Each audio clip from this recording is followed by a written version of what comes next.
Merci des chants. J'espère que vous avez passé une bonne semaine. Alors, vous qui êtes là, vous êtes courageux, vraiment. On sent que vous avez voulu cette rencontre avec le Seigneur. Non, ça va, on peut le laisser comme ça. Parce que le froid qu'il y a ce matin, c'est un test vraiment que on aime le Seigneur quand même. Hein. Quand on est là dans un froid comme ça, on peut se dire, je suis un champion. Amen. On brave le froid, on brave la pluie. Et c'est encourageant. Vous savez, il y a des choses que Dieu voit. Il ne faut pas qu'on vous trompe. Amen. Dans toute relation qui implique l'amour, ce qui définit la qualité de la relation, c'est le sacrifice. Alléluia. On va en reparler, le sacrifice. Vous savez, quelqu'un peut vous dire qu'il vous aime, il vous aime. S'il ne se sacrifie jamais pour vous, vous n'allez pas le prendre au sérieux. Amen. Et c'est pour ça qu'on voit de temps en temps, lorsqu'un homme aime une femme, la femme va lui dire, mais prouve-moi que tu m'aimes. Ce n'est pas simplement les WhatsApp, les SMS. Amen. Prouve-moi que tu m'aimes. Amen. Et c'est le sacrifice qui montre qu'on aime. Et ce que nous faisons pour Dieu en lui offrant des sacrifices, Dieu prend cela en compte. C'est vrai qu'il y a la grâce, mais il y a aussi le sacrifice que nous faisons. Dieu voit ça. Amen. C'est pour ça que je dis souvent, il ne laisse jamais tomber ce qui se confie en lui. Alléluia. Il ne nous laisse jamais, jamais, jamais tomber. Je vais vraiment continuer dans l'esprit de la louange ce matin. Je bénis Dieu parce que le Seigneur nous parle véritablement. Vous savez que c'est ma fille qui a dirigé la louange, mais j'étais surpris de voir que on a la même pensée. Amen. Alors qu'on ne sait pas parler, alors qu'on a la même pensée. Et ce matin, je voulais vraiment nous entretenir sur le thème « Dieu ne nous laisse pas seuls ». Amen. Dieu ne nous laisse pas seuls. C'est important de comprendre ça. Vous savez qu'il y a beaucoup de gens qui se battent aujourd'hui avec certaines réalités dans leur vie. Et une des choses que l'ennemi fait, que le diable fait, c'est de nous faire croire que nous sommes seuls dans notre combat. C'est de nous faire croire que nous n'avons pas les armes pour nous battre, que nous avons épuisé toutes nos armes. Et c'est un des plus grands mensonges aujourd'hui du diable, nous faire croire que nous sommes seuls, il n'y a personne à tes côtés, tu vas jamais t'en sortir, tu sais, la parole de Dieu, c'était pour avant. Non. Écoutons, le thème donc c'est Dieu ne nous laisse pas seuls. Et j'ai voulu commencer ce thème avec ce passage de Matthieu 24, à partir du verset 35. Matthieu 24, à partir du verset 35. C'est une parole du Seigneur. Vous savez, ces temps-ci, j'ai appris à revenir sur les paroles du Seigneur parce que, vous savez, il y a de la puissance et la vie dans la parole de Dieu. Amen. Il y a de la puissance et la vie dans la parole de Dieu. Une des choses, vous savez, lorsque la parole de Dieu ne nous parle plus, il faut qu'on s'arrête. Amen. Jésus a dit cette parole, il a dit le ciel et la terre passeront, mais mes paroles ne passeront point. Alléluia. Le ciel et la terre passeront. Ça veut dire les situations par lesquelles nous sommes en train de passer. Elles vont passer. Mais le Seigneur dit, ma parole, elle subsiste. Ça veut dire en d'autres termes que lorsque le Seigneur libère une parole, sa parole doit porter quelque chose.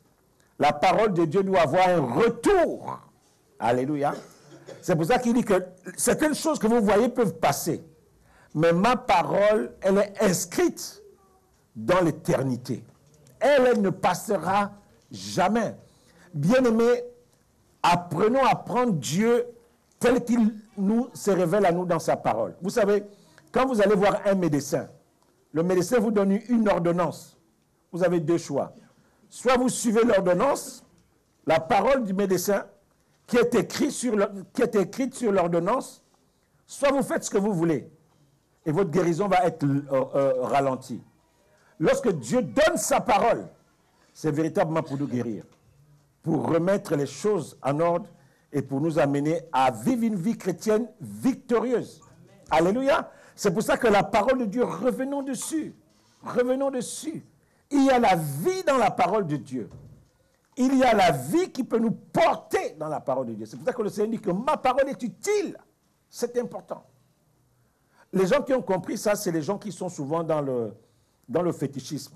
On voit ça beaucoup dans les sociétés africaines, où plus ce que va vous dire le marabout est compliqué, plus vous allez croire que c'est puissant.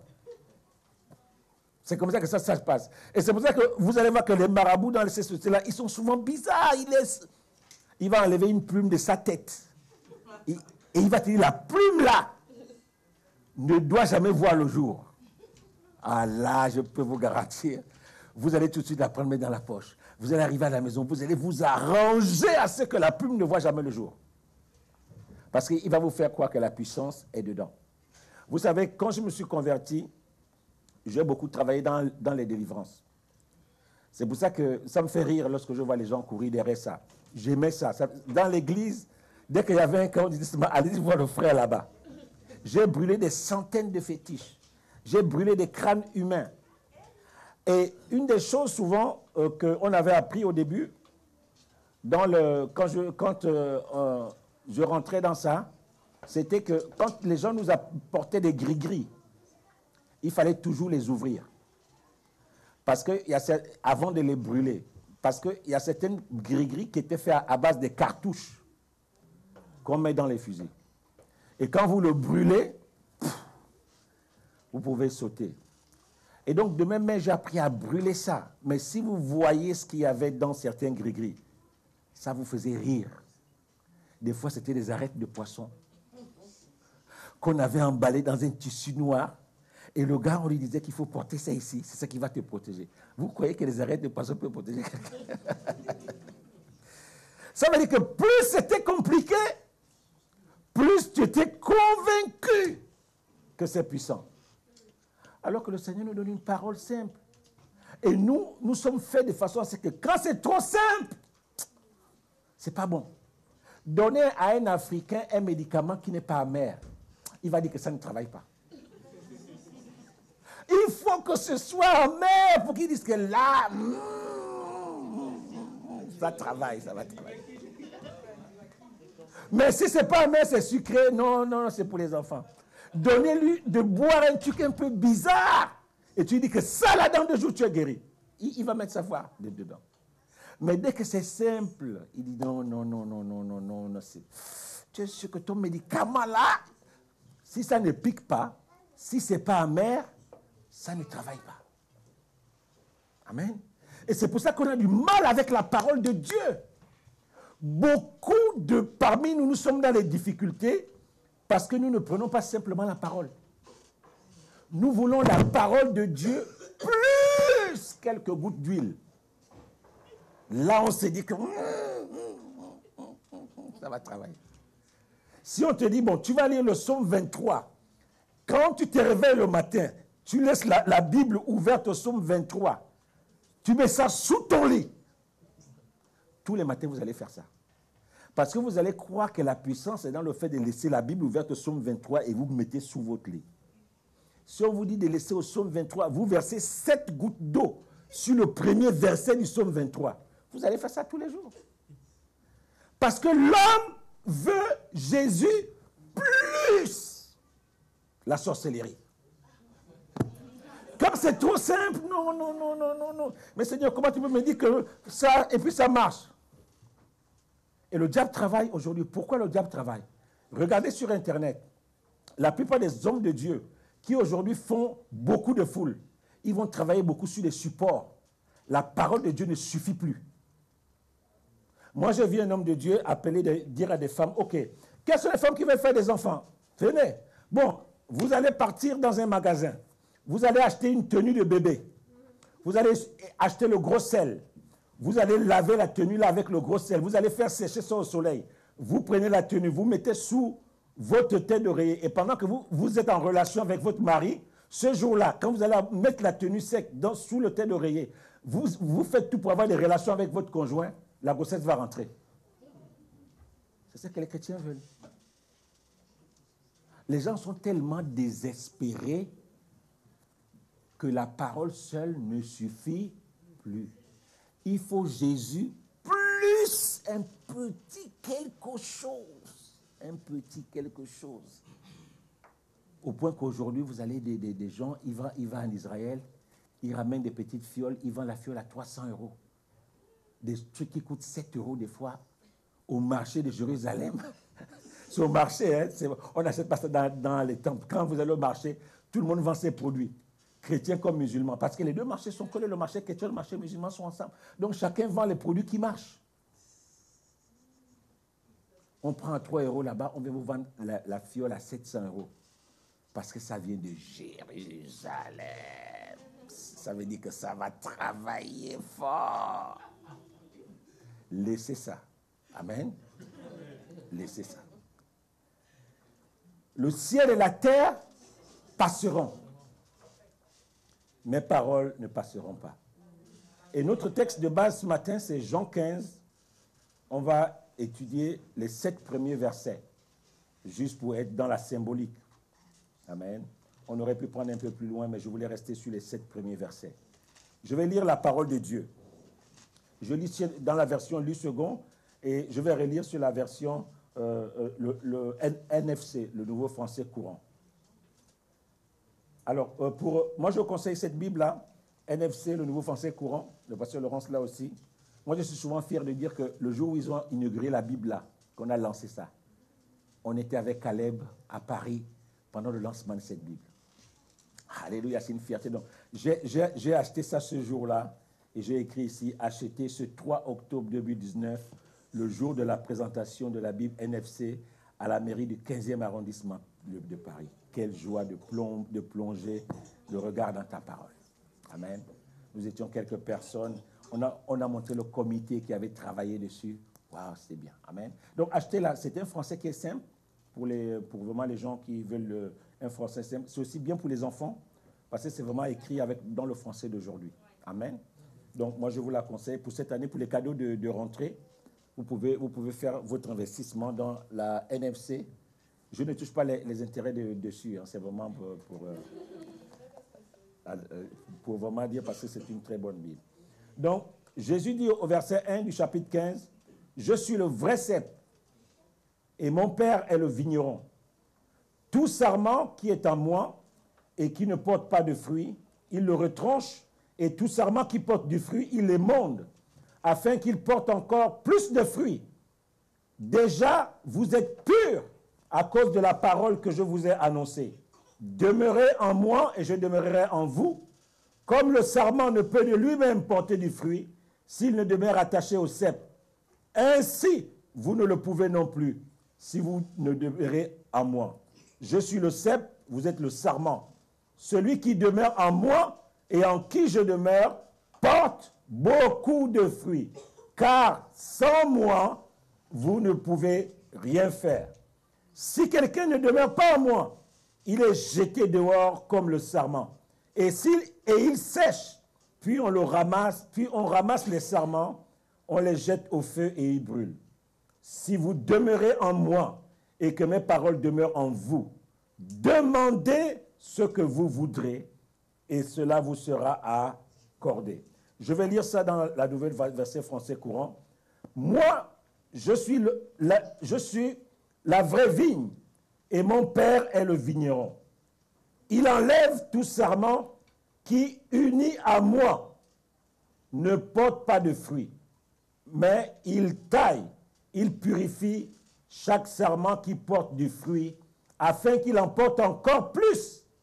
Vous êtes déjà purs grâce à la parole que je vous ai dite. Demeurez unis à moi, comme je suis uni à vous. Un sarment ne peut porter de fruits par lui-même, sans être uni à la vigne. De même, vous non plus, vous ne pouvez porter du fruit si vous ne demeurez pas unis à moi. Moi, je suis la vigne, vous êtes les sarments. La personne qui demeure unie à moi et à qui je suis uni porte beaucoup de fruits. Car sans moi, vous ne pouvez rien faire. La personne qui ne demeure pas unie à moi est jetée dehors comme un sarment et elle sèche. Les sarments secs, on les ramasse, on les jette au feu et ils brûlent. Si vous demeurez unis à moi et que mes paroles demeurent en vous, demandez ce que vous voulez et cela vous sera accordé. Donc aujourd'hui, on se rend compte que on a des fois, on nous a embarqués dans des demandes sans d'abord vérifier l'essentiel. Ce texte nous parle de 3 figures. La première figure, c'est le vigneron, celui qui s'occupe de la vigne, du champ de raisin. On nous parle du vigneron. Après le vigneron, on va nous parler du cep. C'est le pied de vigne. Si vous voulez, l'arbre, le pied de l'arbre qui va porter les branches, qui sont les sarments. Et sur les branches dans lesquelles, les sarments sur lesquels est attaché des grappes de raisin. Dans la Bible, le Seigneur va beaucoup parler des images comme ça qui ont attrait à l'agriculture. Parce que vous savez que la société juive était très, très agricole. Et donc, beaucoup de choses dans la Bible ont trait aux saisons, à l'agriculture, parce que le Seigneur s'adressait à un peuple avec les images qu'il pouvait comprendre. Et le Seigneur dit donc que c'est le Seigneur Jésus qui parle. Il dit, moi je suis la vigne, je suis le cep en fait. Je suis le pied de vigne. Et à ce pied de vigne-là est attaché des sarments, des branches qui sont censées porter du fruit. Et ça, c'est important de comprendre ça. Et il y a quelque chose qui m'a interpellé finalement, et c'est à partir du verset 2. Il dit, tout sarment qui est attaché à moi et qui ne porte pas de fruit est retranché. Ce texte nous embête vraiment sur un plan théologique parce qu'on se dit, mais si je suis attaché au cep, au pied de la vigne, ma branche est là connectée, ça veut dire que je reçois directement la vie du cep. Mais le Seigneur nous parle ici d'une situation où il y a des branches, quoi qu'étant attachées au tronc, ça ne donne pas de fruits. Et la suite nous embarrasse parce qu'il dit que ces branches-là, elles sont comme jugées. On les coupe et puis on les jette. Elles sèchent et puis on en fait du bois pour le feu. C'est embêtant parce qu'on a le sentiment que qu'est-ce qui peut faire que une branche qui est attachée au tronc finit par être stérile. Lorsqu'on voit le verset 4, on comprend un peu plus. Et là, on se rend compte que ça va au-delà simplement de l'image de l'arbre. Mais ça a quelque chose à voir avec nous et à voir avec la façon dont on s'unit au Seigneur. Au verset 4, la première partie, il est dit « Demeurez en moi et je demeurerai en vous ». Ça veut dire que le Seigneur nous parle d'une parabole qui parle d'un arbre avec ses branches et ses fruits. Et là, il ramène cela à nous maintenant. Il dit que ce sarment, donc cette tige, qui ne porte pas de fruits et qui est attachée à l'arbre, cette tige-là, c'est nous en fait. Et ce qui va faire que cette tige puisse recevoir la totalité de la sève qui vient du tronc, cette tige doit s'engager. Cette tige doit être unie elle aussi. Ce n'est pas simplement une relation physique. Ça n'a rien à voir simplement avec le fait de devenir simplement à l'église qui prouve que tu es attaché au cep. Le Seigneur dit, demeurez en moi et je vais demeurer en vous. Ça veut dire que le Seigneur va au-delà de l'image maintenant qu'il nous présente.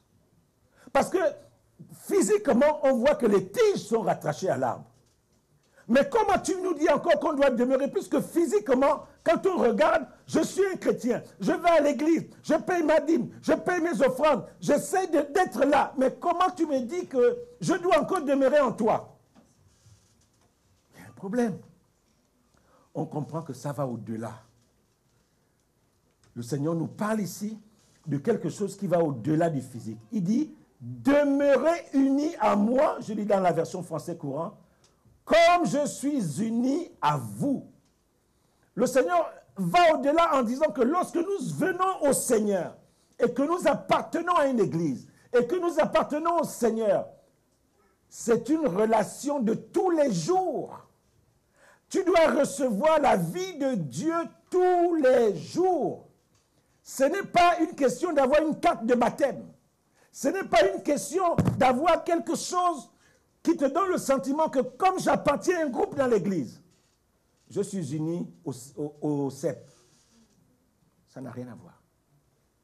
Le Seigneur rappelle que physiquement tu peux être là et spirituellement ne pas être là.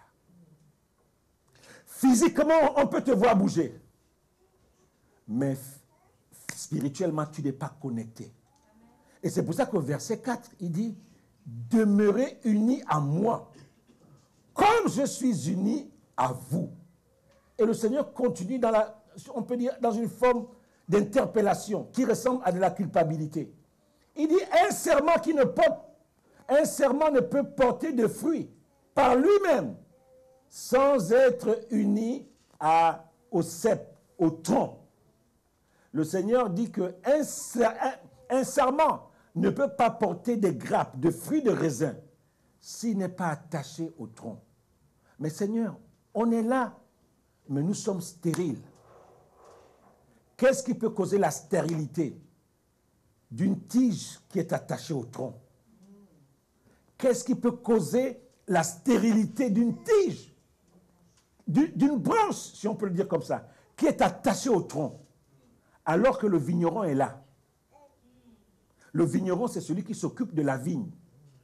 C'est pour ça que le Seigneur commence en disant, « Moi, je suis le cep, et mon Père est le vigneron. » Il peint déjà le tableau en disant que personne ne peut être dans un régime d'excuses.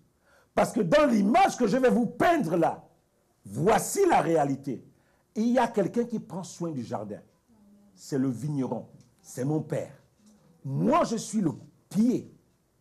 Je suis le tronc. Et tous ceux qui sont attachés à moi sont au même niveau parce que c'est un jardin qui est entretenu. Il y a un vigneron. Le vigneron est là, il distribue le même niveau de grâce, ou si vous voulez, le même niveau de grâce est disponible pour toutes les branches qui sont attachées au tronc. Donc, tout le monde a le même niveau de veille. On a vu, pour ceux qui étaient à la réunion de prière vendredi, que le Seigneur intercède pour tous ses enfants. Depuis presque 2000 ans aujourd'hui, il est assis à la droite du Père et il élève des prières pour nous, afin que nous soyons meilleurs. Donc, le Seigneur dit, attention, l'image que je vais vous donner là, comprenez bien cette image. Moi, je suis le cep. Je suis le pied de vigne. Mon Père, c'est le vigneron. C'est celui qui surveille toute la vigne. Il va dans les allées, il regarde, il essaye de tailler ici, il arrange là, quand il voit que celui-là ne va pas. Mais qu'est-ce qui peut justifier que dans un champ, on a un vigneron qui est disponible pour tout le monde? On a une vigne qui est saine. Qu'est-ce qui peut justifier que les branches sont stériles? Le Seigneur se déplace. C'est notre capacité à être unis à lui. Vous savez, ce que tu écoutes peut t'amener à changer l'image que tu as de Dieu. Ou t'amener à changer l'image des canaux que Dieu utilise pour te bénir. Ce que tu vois peut t'amener à changer cela. Donc, bien aimé, ce n'est pas simplement une question d'être là physiquement. On est là physiquement, c'est clair. Tu es attaché à Jésus physiquement, c'est clair. On le voit dans tes mimiques, ton t-shirt c'est écrit Jésus, ta gourmette, on voit qu'il y a JC dessus, Jésus-Christ. Il n'y a pas de problème. Ça, tu es attaché. L'idée que tu es attaché, tout le monde sait que tu es là. Tu es là, tu es un enfant de la maison, tu es attaché, oui.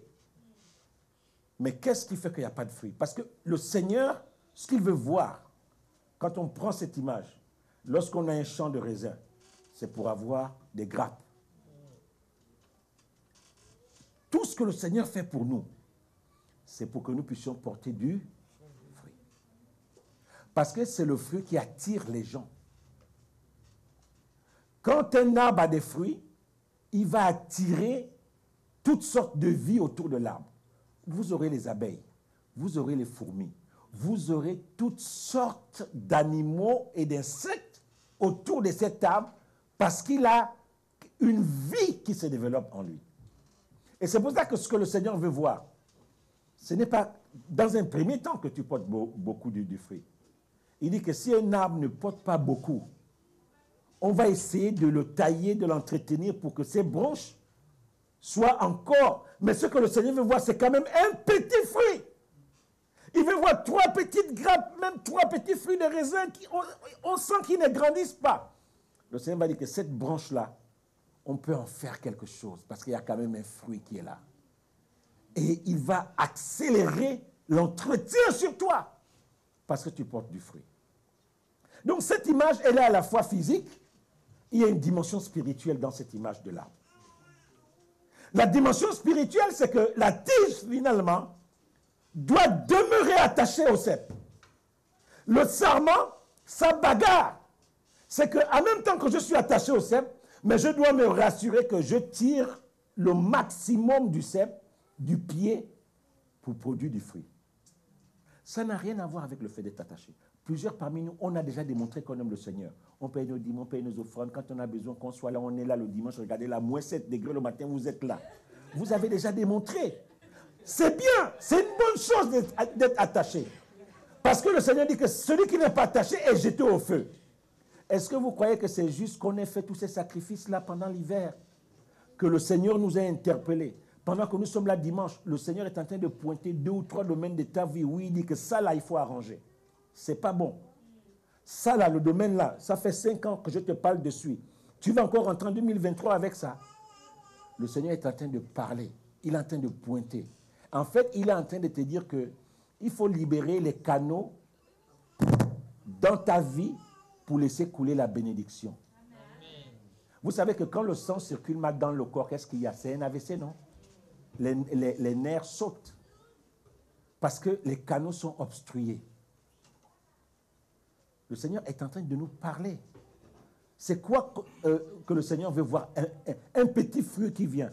C'est quand il voit quand même que dans ta vie, mon fils là, ça fait 6 mois quand même que je sens que là, il fait des efforts. Je sens que le zèle est là. Je sens que là, il a envie de s'en sortir. Le Seigneur vient te porter. Il y a des fois, tu auras comme le sentiment que non, là, ce n'est plus moi qui fais des efforts. C'est le Seigneur qui a pris le relais. Parce que le Seigneur a vu que non, tu n'avais jamais fait 5 mois dans la fidélité. Il voit que depuis 5 mois quand même, tu as envie de changer. Tu es révolté. Tu es fâché de ta vie passée. Tu vas aller quelque part. Il dit non, lui là quand même, je sens que là, mon fils, là j'ai envie de voir quelque chose. Et là, il va venir couper un peu. Peut-être qu'il y a des petits faux problèmes qui t'ont machin. Il va te donner une petite pépite, un petit truc pour t'encourager. Et tu vas voir comme ça, on est en train d'arriver à la fin du mois, tu ne sais pas comment tu vas offrir les cadeaux de Noël aux enfants. Quelqu'un t'appelle, il dit que j'ai 200 € pour toi. Ah Seigneur, c'est une petite fleur que le Seigneur te fait pour te montrer que les efforts que tu as commencé de faire, je te montre que quand on est sérieux avec Dieu, je peux aller plus loin avec toi. Donc, la question n'est pas d'être attaché. Le Seigneur dit, malgré le fait que vous êtes attaché, il dit quoi? Demeurez à avoir avec le fait que continuellement, je reçois la vie de celui avec qui je suis connecté. Demeurer, c'est une action continue, permanente. Ce n'est pas une action passagère. C'est une action continue qui nécessite le fait que la relation est entretenue, qui nécessite le fait que je me rassure chaque jour que je suis connecté au tronc, au cep. Demeurer. Ça n'a rien à voir avec le seul fait que je peux être connecté. Je peux me connecter à l'église que tous les dimanches. Je peux me connecter à l'église du style que quand samedi arrive, je sais que je dois être prêt pour dimanche. On est connecté. Tout le monde le voit. Mais comment tu vis toute la semaine? Est-ce que toute la semaine, tu demeures avec le Seigneur? Est-ce que quand ça va mal, ton premier réflexe, c'est que Seigneur, fais quelque chose? Est-ce que ton premier réflexe, c'est comme je l'ai dit ce matin, Seigneur, même si je sens qu'il y a la tempête, mais je sais que ma grâce, ta grâce est sur ma vie. Je peux dormir en paix. qu'importe la tempête, je sais que si ta grâce est avec moi, tu me conduis quelque part avec assurance. Demeurer à avoir avec le fait de comment je vis tous les jours. Comment je vis tous les jours. Est-ce que Jésus est à la première place? Comme ce chant que nous chantons. Seigneur, tu es ma référence. Dans ma vie, tu es à la première place. Et quand le Seigneur est à la première place dans ta vie, tu es vraiment attaché au cep. Et tout ce texte tourne autour de cela. Demeurez en moi et je demeurerai en vous. Comme le cep ne peut rien faire, ne peut de lui-même porter des fruits. Une branche dans l'air comme ça ne peut pas porter des fruits puisqu'elle n'est attachée à rien. La branche comme ça dans le vide ne porte pas de fruits. Il n'y a que dans la sorcellerie qu'on voit ça, qu'il y a une branche qui porte des fruits toute seule sans être attachée à quelque chose. Mais toute branche a besoin d'être attachée à quelque chose. Et le Seigneur continue. Il dit comme le sarment, donc la branche ne peut porter lui-même de fruits s'il ne demeure attaché au tronc, au cep. Ainsi, vous ne le pouvez non plus, si vous ne demeurez en moi. Mais Seigneur, physiquement, on est là. C'est quoi ton affaire que tu nous dis qu'on doit demeurer en toi? Le Seigneur continue en disant, je suis le cep. Vous êtes les sarments. Celui qui demeure en moi et en qui je demeure porte beaucoup de fruits. Et il va donner le truc qu'on attendait. Car sans moi, vous ne pouvez. Donc ça veut dire que dans la relation de demeurer, dans la relation permanente, dans tout ce que tu fais, tu as besoin du Seigneur. Parce qu'il dit, sans lui, tu ne peux rien faire. Ça veut dire que dans mon quotidien, Seigneur, je suis énervé, quelqu'un m'a frustré, c'est au-dessus de moi. Seigneur, aide-moi à sortir de cette situation. Seigneur, j'arrive à un carrefour, je ne sais pas quelle route je dois prendre. Premier réflexe, Seigneur, donne-moi une direction. Vous savez, quel est le principe d'une assurance? L'assurance vous couvre dans des choses que vous ne maîtrisez pas. Quand on écrit sur votre assurance que ça couvre les catastrophes naturelles, catastrophe naturelle, c'est catastrophe naturelle. Ça vous couvre. Lorsque vous consultez le Seigneur pour demander une orientation et que tu as eu le sentiment que Dieu t'a dit d'aller à gauche, tu es allé à gauche, mais ça a mal marché, Dieu fait travailler son assurance. Parce qu'il vous a racheté. Qu'est-ce que la Bible dit? Et c'est pour ça que je n'ai pas compris pourquoi ce verset-là est venu là, au verset 3. Déjà, vous êtes purs à cause de la parole que je vous ai annoncée. Donc, vous voyez que dans ce jeu-là, le Seigneur nous rassure. Il est en train de nous dire que nous avons une base qui nous permet d'être attachés au cep. Le fait d'être là, c'est bien, c'est déjà une bonne base. Parce que si nous sommes là, c'est parce que nous avons reçu la parole du Seigneur. Si tu es là ce matin, c'est parce que tu sais quand même que le Seigneur peut t'apporter quelque chose. Et c'est pour ça que quand nous sommes dans l'obéissance, même lorsqu'on se trompe, le Seigneur fait travailler ses assurances.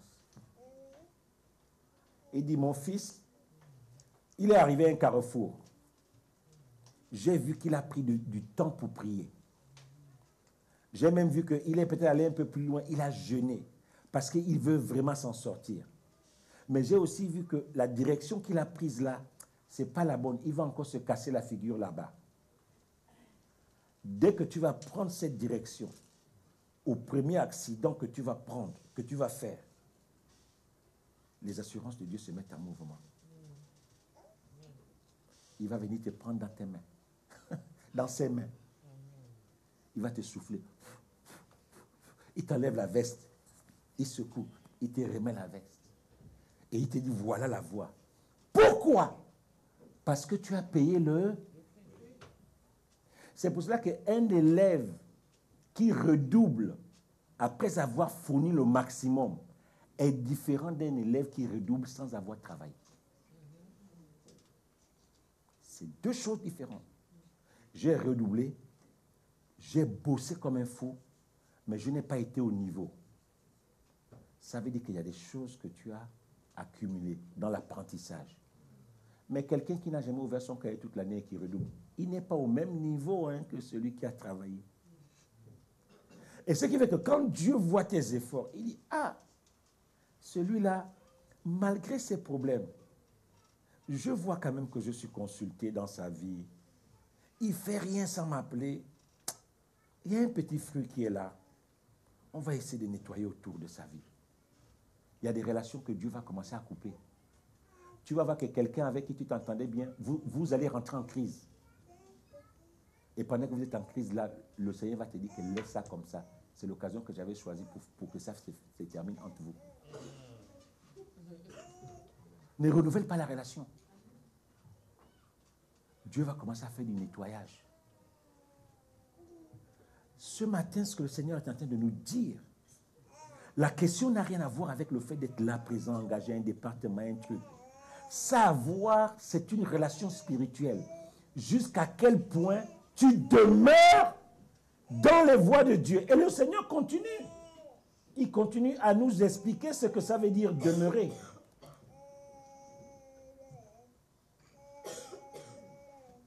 Au verset 7. Si vous demeurez en moi et que mes paroles demeurent en vous, donc l'idée de demeurer là est liée aussi avec le fait que la parole de Dieu doit demeurer en moi. Mais oui, mon frère, ma soeur. Si vous demeurez en moi et que mes paroles demeurent en vous, le ciel est ouvert pour vous. La Bible dit, demandez ce que vous voudrez et cela vous sera accordé. Bien-aimé, quand le Seigneur s'engage à ce niveau, demandez ce que vous voudrez, on comprend que ce n'est pas le niveau du CP1. Quand Dieu te dit que si sa parole est en toi et que toi tu demeures en lui, que le ciel est ouvert, on comprend que ce n'est pas le niveau de la petite consécration où on se bat encore avec les péchés. Là, comme disent les enfants, là c'est le high level. Amen. C'est le haut niveau. Ça veut dire que c'est un niveau où tu as pris conscience que les petits péchés de tous les jours te font perdre du temps. Tu veux arrêter avec ça. Les petits trucs bêtes, ça te fait perdre du temps. Tu veux arrêter avec ça. Tu veux aller plus loin. C'est à ce niveau-là où tu es là. Et Dieu dit que quand tu arrives à ce niveau, c'est le ciel qui est ouvert. Le ciel est ouvert. Mais il y a un travail à faire.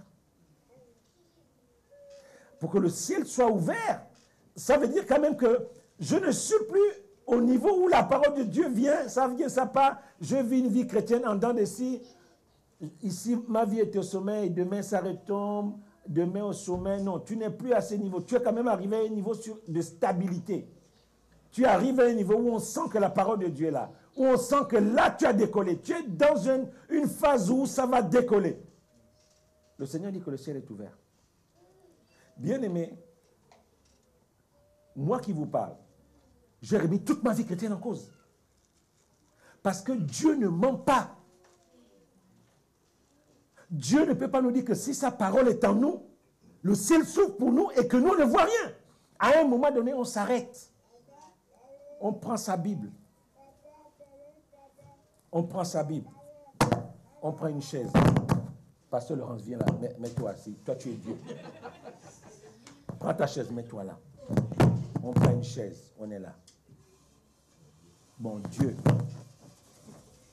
on est où aujourd'hui? Regarde l'état de ma vie. 10 mois. Ça fait 10 mois que je suis dans la fidélité. Ça fait 10 mois, je jeûne, je prie, j'ai fait les sacrifices, tout ce que tu m'as demandé, j'ai fait. Pourquoi ma vie est comme ça? Comme Dieu ne baisse jamais la tête. Dieu va dire, attends, je suis un grand. Il se lève. Il dit, c'est quoi cette histoire-là? Il fait un tour, 2, 3, 4, 5 tours. On voit que les situations se débloquent une à une. Plac, plac, plac, plac, plac, plac, plac, plac, plac, plac, plac. Dieu travaille. Parce que tu as mis Dieu devant ses responsabilités. Ça veut dire que tu es allé avec ta justice devant Dieu. Tu lui dis, Seigneur, tu as dit, fais de l'Éternel tes délices et tu me donneras ce que ton cœur désire. Seigneur, je suis venu au Seigneur, j'avais 10 copines, j'ai laissé les 10. J'étais un truand, je vivais dans le banditisme, j'ai laissé ça, je vendais la drogue, j'ai laissé ça. Aujourd'hui, je me retrouve, je n'ai plus de maison, je n'ai plus rien, tout le monde se moque de moi. Seigneur, voici le niveau de sacrifice que j'ai fait. Je pose ta Bible là, Seigneur, sur mes pieds. Je ne bouge pas si tu ne me réponds pas. Jeune prière, jeune prière, jeune prière. Un beau jour, tu vas se m'entendre, les téléphones commencent à sonner. Mais frère, j'ai quelque chose pour toi ici. Bon, tu ne vas pas d'abord commencer, on va d'abord te prendre, on va te tester, après on va voir comment ça va évoluer. Pourquoi? Tu t'es arrêté, tu as mis la Bible à tes pieds, tu as dit, Seigneur, là, si tu ne débloques pas, c'est les gens qui vont se moquer de toi, ce n'est pas moi. Bien-aimé, Dieu va relever sa tête, il va se secouer, il dit, moi je suis un grand, je ne fais rien en moitié. Amen. Dieu va te mettre sur sa tête. Il va te poser sur sa tête. Alléluia. Bien-aimé, c'est là où le Seigneur veut nous amener. Mais pourquoi nous ne faisons pas ça? Parce que des fois, quand tu regardes ta vie, il y a encore un peu de banditisme. Quand tu regardes ta consécration, des fois tu pries qu'une fois par semaine, ce n'est que le vendredi. Quand tu regardes, quand tu vois, tu te plains de tes enfants, ça fait 1 an, tu n'as jamais même prié pour un de tes enfants. Donc quand tu apprends que ton enfant a des problèmes, tu es même faible, tu te dis, ah Seigneur, moi aussi en réalité je ne fais rien. Tu te plains que tu n'as pas de promotion au travail. Tu n'as jamais prié pour ta société. S'il faut venir à 8 heures et qu'il faut partir à 12 heures, à 8h00 tu es là, 12h00 tu pars. Bien-aimé, l'exceptionnel de Dieu est pour les gens qui payent un prix exceptionnel. Si tu es comme tout le monde, tu auras la récompense de tout le monde. Je ne connais pas quelqu'un qui dans son travail, qui est volontaire, qui est à l'heure, qui fait même un peu plus et qui ne touche jamais un gombo de plus. S'il faut parler comme les Ivoiriens. Il y aura un petit gombo que tu auras toujours en plus. Alléluia. Amen. Dieu ne ment pas dans sa parole. Donc la question n'a rien à voir avec le fait d'être chrétien. Nous tous qui sommes là, nous sommes des chrétiens. Nous sommes attachés au cep. C'est pour ça que vous êtes là ce matin. Nous sommes des chrétiens, nous tous. Mais il y a chrétiens et chrétiens. Il y a ceux qui portent du fruit, il y a ceux qui n'en portent pas. Et le Seigneur veut nous amener à apporter du fruit. Et je vais terminer en lisant le verset de Acte 10 au verset 38. Vous savez comment Dieu a oint du Saint-Esprit et de force Jésus de Nazareth. Pourquoi on dit Jésus de Nazareth et pourquoi on ne dit pas Jésus-Christ? On montre l'enfant de Nazareth. On nous dit ici, il allait de lieu en lieu. Il faisait du bien et guérissait tout ce qui était sous l'emprise du diable. Pourquoi? Car Dieu était avec lui. Ce qu'il faisait, ce n'est pas parce qu'il avait l'onction. Il y a des serviteurs de Dieu aujourd'hui qui ont vraiment été appelés de Dieu. L'onction qui manifeste, c'est l'onction de Dieu. Sauf que quand l'onction est pervertie, ça ne bénit plus les gens, ça détruit les vies des gens. Est-ce que vous comprenez ça?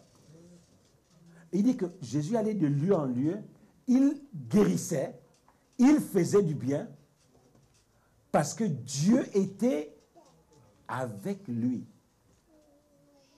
Il demeurait, il y avait ce lien-là. Il y avait ces liens. Et je vais te laisser ça ce matin. Je vais vous dire quelque chose que le Seigneur, je peux vous le dire, pour 2023. Une des pensées que le Seigneur m'a donnée pour 2023, c'est que nous allons élever notre niveau de prière. Parce que beaucoup de gens, leurs vies sont bloquées parce qu'ils ne prient pas beaucoup. Et le Seigneur m'a montré clairement que lorsque nous allons élever les temps de rencontre avec Dieu, Dieu va commencer à se manifester dans les vies. C'est ça qui va déclencher les dons dans la vie de certaines personnes. Il y a des gens, je vois, Dieu nous a fait grâce dans cette église. Il y a une grosse onction prophétique dans cette église. Une grosse onction prophétique dans cette église. Et bien aimé, vous aurez de la place. Vous aurez votre place. Si tu payes le prix. C'est Dieu qui élève, ce n'est pas un homme qui élève. Si quelqu'un parmi vous s'élève dans l'assemblée là, et il me dit, pasteur, j'ai une parole. Il vient ici, il dit, Honoré, lève-toi. Dieu me dit ça sur toi. Honoré s'agenouille, il dit que oui, frère, tu as raison. C'est vraiment ce qu'il y a dans mon cœur. Nous tous là, on va commencer à avoir peur de la personne. On va se dire que là, le frère là, il était avec nous là. Mais là, ce qui se passe là, c'est un autre. Même moi, le pasteur, je vais m'asseoir, je vais dire que dimanche prêche. Parce que Dieu est avec lui. Vous savez ce qui se passe dans la Bible? Un pharisien, il est allé de nuit pour rencontrer Jésus. Parce qu'il avait tellement critiqué Jésus avec les autres qu'il ne voulait pas aller la journée. Il a dit, les autres, ils ont dit que je suis un traître. Il va la nuit. Il dit à Jésus, pour te dire la vérité, Jésus, personne ne peut faire les choses que tu fais là si Dieu n'est pas avec lui. Nicodème est allé voir Jésus de nuit parce qu'ils avaient tellement mangé Jésus dans toutes les sauces qu'ils ne pouvaient plus aller la journée. Les autres devaient dire que, mais votre ami avec qui vous critiquez Jésus là, mais lui il est parti voir Jésus et vous continuez de critiquer Jésus. Il a dit, Jésus, je viens baisser les armes. Quand on voit tes œuvres, personne ne peut faire ça si ce n'est pas Dieu qui travaille par lui. C'est pour ça que je vous ai dit, mes frères, mes sœurs, vous qui me regardez là ce matin, demain, 2023, si Dieu commence à vous utiliser, nous tous là, on va se dire que oui. C'est vrai que dans notre plan, on n'avait pas calculé que ce sera lui qui va monter. Mais asseyons-nous, écoutons-le. Parce que ce qu'il fait là, personne ne peut faire ça si ce n'est pas Dieu qui travaille par lui. Vous allez voir le pasteur être assis. Oh, tu es content de ton fils. Allez, prends la parole, c'est ça qui prêche aujourd'hui, tu nous bénis. Il fait même l'appel. Le pasteur vient là, il donne la tête. Pardon, touche ma tête. J'ai besoin d'être béni. Pourquoi? Parce que la grâce est sûre. Et la grâce vient par la consécration et les temps que nous passons avec Dieu. C'est simple. C'est inutile de dire que moi je suis là depuis 5 ans. Maintenant, comme il y a un nouveau, le pasteur, je me rends compte que vraiment, ne te souffle pas. C'est la grâce qui fait la différence. Ne te souffle pas. Prions. Fermons nos yeux. Que Dieu nous aide. Bien-aimé, que Dieu nous aide. Dieu est normal que Dieu nous aide. Ne nous essoufflons pas. Ne nous essoufflons pas. Il y a assez de grâce dans cette maison. Il y a vraiment assez de grâce. Je vois un temps où les fils de cette maison s'élèveront et vous serez notre fierté. Je vois un temps où les fils de cette maison s'élever et vous serez notre fierté. Un père normal veut que ses enfants aillent là où lui n'est pas allé. Un père normal veut que ses enfants fassent les œuvres que lui n'a pas eu le temps de faire. Et vous avez devant vous un père normal. Un père normal. Que des fils s'élèvent dans cette maison. Que des filles s'élèvent dans cette maison. que des fils et des filles s'élèvent dans cette maison, dont la légitimité va être reconnue par tous. Je ne parle pas des bricoleurs. Je parle des gens qui auront payé le prix. La Bible dit que Jésus-Christ, il allait de lieu en lieu. Il faisait du bien. Il guérissait. Parce que Dieu était avec lui. Bien-aimé, lorsque Dieu est avec toi, la Bible dit que le sort fait cesser les contestations. Le sort, ce que tu deviens, ça fait taire la voix de tes ennemis. Nicodème s'est désolidarisé de ses amis. Il a arrêté de contester Jésus. Et il allait le voir en secret. Et je reconnais que là, le niveau où tu es là, ce n'est pas des bricoles. Là, il n'y a que Dieu lui-même qui fait ça. Et moi, je viens baisser la garde. J'ai besoin que tu me pardonnes. Que tu me laisses avancer avec toi. Je vois un temps où Dieu va élever des fils dans cette maison et vous allez faire la fierté de ce ministère. Vous irez plus loin que là où nous sommes arrivés. Vous irez plus loin. Bien-aimés, je ne vais pas vous le cacher. Toute élévation a un prix. Toute élévation a un prix. Et tous ceux qui paieront le prix de l'élévation, l'entrée dans ce que Dieu a prévu vous est ouverte. L'entrée est ouverte. Je voulais compris un peu. Je voulais compris quelque temps. Éternel des armées, je te bénis ce matin, Seigneur. Tu vois l'état de mon cœur en ce moment et je sais que beaucoup parmi nous, nous avons pris du retard dans les choses que nous voulons faire pour toi. Nous avons pris du retard dans les choses que tu nous as clairement montrées. Et nous ne pouvons pas continuer de connaître la vérité et de ne pas nous organiser. Beaucoup parmi nous, nous sommes là où nous sommes et nous savons au fond de nous que ce n'est pas là où tu nous attends. Tu sais que nous savons que nous avons pris du retard avec toi, que tu nous attends plus loin que là où nous sommes. Seigneur, je veux rattraper mon retard ce matin. Je veux rattraper mon retard. Je veux vraiment être non seulement attaché au cèdre, mais je veux libérer les canaux de vie, les canaux qui me permettent de recevoir la plénitude de la vie du cèdre, afin que je puisse porter du fruit et que mon fruit soit évident et visible pour tous.